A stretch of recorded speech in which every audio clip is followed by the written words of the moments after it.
nouvelle vidéo YouTube où je vais te parler de la célébration de Samhain, que l'on peut aussi appeler Samhain, ça va dépendre de la différentes cultures dans lesquelles on va l'appeler. Donc en fait, Samhain est un mot gaélique écossais qui identifie le mois de novembre. Samhain marque la fin de l'été et c'est le début de la saison hivernale. C'est également le nouvel an celtique. Pour les Celtes, l'année commençait par une partie obscure et froide, pendant laquelle la mer antique se reposait sous la neige. Le jour commençait pendant la nuit et non à l'aube, et c'est pour ça que les fêtes celtiques débutaient toujours au coucher du soleil du jour précédent.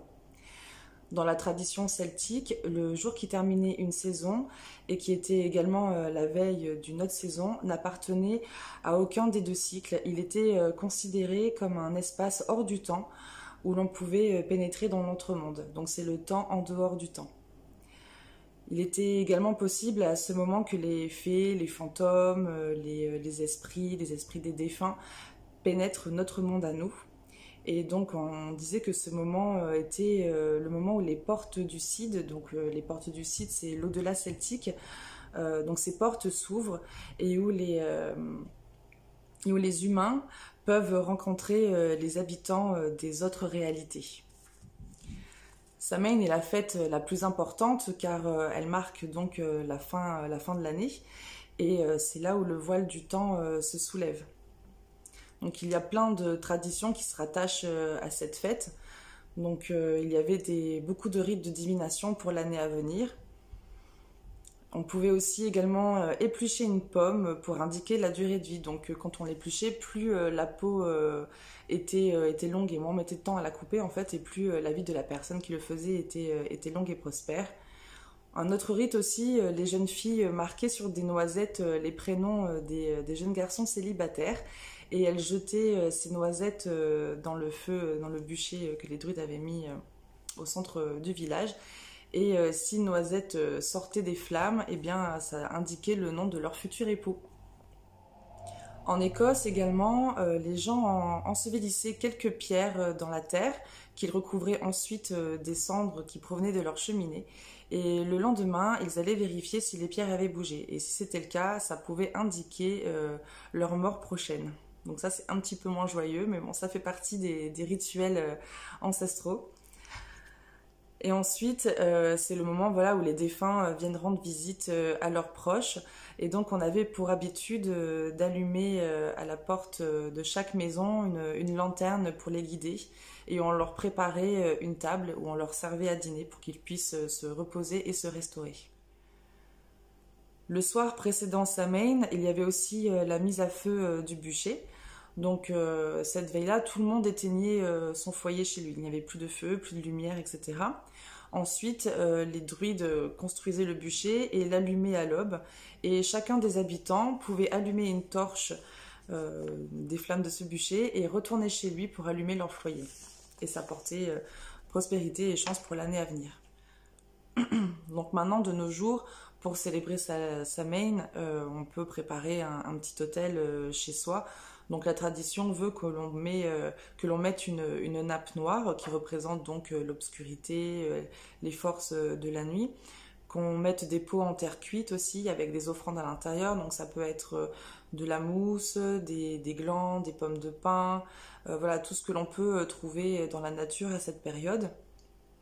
Un des rituels que l'on peut faire également, c'est cette veille de Samhain, c'est d'aller se promener dans la nature, d'aller s'ancrer et de profiter de ce doux moment dans la nature. Ensuite, un des autres rituels, c'est de préparer un examen de conscience. Donc c'est de faire une liste des erreurs commises pendant l'année, c'est de préparer l'avenir et de faire des plans, c'est-à-dire préparer ses objectifs. Comme c'est la fin de l'année celtique, on fait nos vœux et nos bonnes actions, entre guillemets. Le 1er novembre, il est coutume aussi d'écrire sur une feuille ce que l'on souhaite pour les temps à venir, nos objectifs, ce que l'on souhaite avoir pendant cette nouvelle année qui arrive. Et donc, on va garder cette feuille dans notre livre des ombres et on la reprendra au prochain Samhain en faisant un état des lieux de ce qui s'est passé ou pas.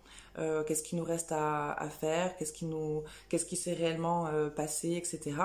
Et ensuite, on allume un petit feu dans notre chaudron, on y met quelques brindilles sèches de thuya et de pin, et ensuite on fait brûler cette feuille en laissant partir ce qui est destiné à partir, et on recommencera donc le lendemain, le 1er novembre, avec une nouvelle feuille d'intention et d'objectifs à venir.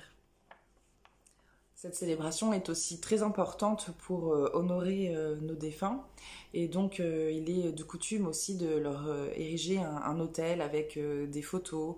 On leur fait des offrandes également, donc on peut leur mettre des biscuits, un verre de vin, des fleurs, etc. Et de prendre un moment pour eux, de les prier, de leur parler, de leur laisser un petit message.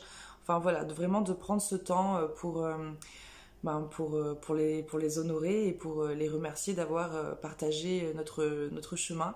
Et moi, c'est ce que je vais faire. Comme chaque année, je vais mettre des petites photos sur mon autel, allumer mes bougies et préparer une ou deux assiettes à ma table pour s'ils veulent partager le repas, mettre une lanterne sur ma terrasse, parce qu'habitant dans un immeuble, ça va être compliqué de mettre une lanterne à ma porte. Et puis bon, les voisins ils vont penser que c'est un peu bizarre, mais bon. Donc je mettrai une lanterne sur ma terrasse pour leur indiquer le chemin. Et puis moi je ferai plutôt des tirages de cartes, ce genre de choses. Donc Samhain, ça va être de la nuit du 31 octobre au 1er novembre. Cette année, l'équinoxe tombera le 7 novembre. Donc après, c'est au gré de chacun de voir quand est-ce qu'il a envie de faire sa célébration. Est-ce qu'on a envie de suivre voilà, vraiment la date, ou est-ce qu'on va suivre l'équinoxe? Moi, je pense que je vais le faire en deux temps. Donc je vais le 31 au soir plutôt partager ça en famille, parce que j'aurai ma fille, et faire un repas un peu sympa. Alors je sais pas vous comment vous faites, mais on peut faire de la tarte à la citrouille, voilà, tout ce qui est à base de citrouille c'est sympa, du pain d'épices, etc., tout ce genre de choses. Puis pour le 7 novembre, je pense que je vais plus faire mes rituels pour honorer les défunts, faire mes rites divinatoires, tirer les cartes et poser mes intentions et fêter vraiment la fin de l'année. Et je vais finir en vous donnant une petite recette d'encens de Samhain. Donc pour confectionner l'encens, il vous faudra toujours un petit peu de sciure et de copeaux de bois. Donc l'if et l'arbre indiqué pour Samhain. Écraser dans un mortier 4 parts de bois d'if, ajouter une part de bois de cannelle, une part d'aiguille de pin, et malaxer le tout avec 10 gouttes d'huile essentielle de thuya. Faites chauffer un petit charbon en le mettant en contact avec la flamme d'une bougie, puis placez-le dans une coupe ou une petite assiette. Mettez un peu de l'encens confectionné pour Samhain et laissez-le diffuser son arôme magique. Voilà, donc une petite recette d'encens sympathique à fabriquer vous-même pour vos rituels. Et si vous le souhaitez, je pourrais vous le mettre en commentaire. Il y a aussi la recette, alors je vais la retrouver, et j'espère que je vais bien le dire, la recette du colcannon. Donc c'est le repas traditionnel irlandais pour Samhain. Donc c'est à base de pommes de terre, de bacon, de choux, de bière, etc. Donc c'est vraiment le plat traditionnel. Donc si vous le souhaitez, je pourrais vous le mettre en commentaire. Et peut-être que je laisserai cette recette et que je vous ferai un petit post sur Instagram. Voilà, c'était une petite vidéo très courte pour dire un petit peu les traditions en lien avec cette merveilleuse fête que nous attendons toutes et tous avec impatience. En tout cas, moi je suis ravie de pouvoir la fêter. Et j'espère que la vôtre sera magique et festive. Et n'hésitez pas à me dire en commentaire comment vous la célébrez et quels sont vos rituels. En tout cas, je vous remercie d'avoir regardé ma vidéo. Si cela vous a plu, vous pouvez mettre un petit pouce bleu. Vous pouvez également la partager, cela fait toujours plaisir. Vous abonner aussi. Vous pouvez également me suivre sur Instagram, Tamnunanera. Et je vous souhaite à toutes et à tous de merveilleuses célébrations de cette fête de Samhain. Et je vous embrasse.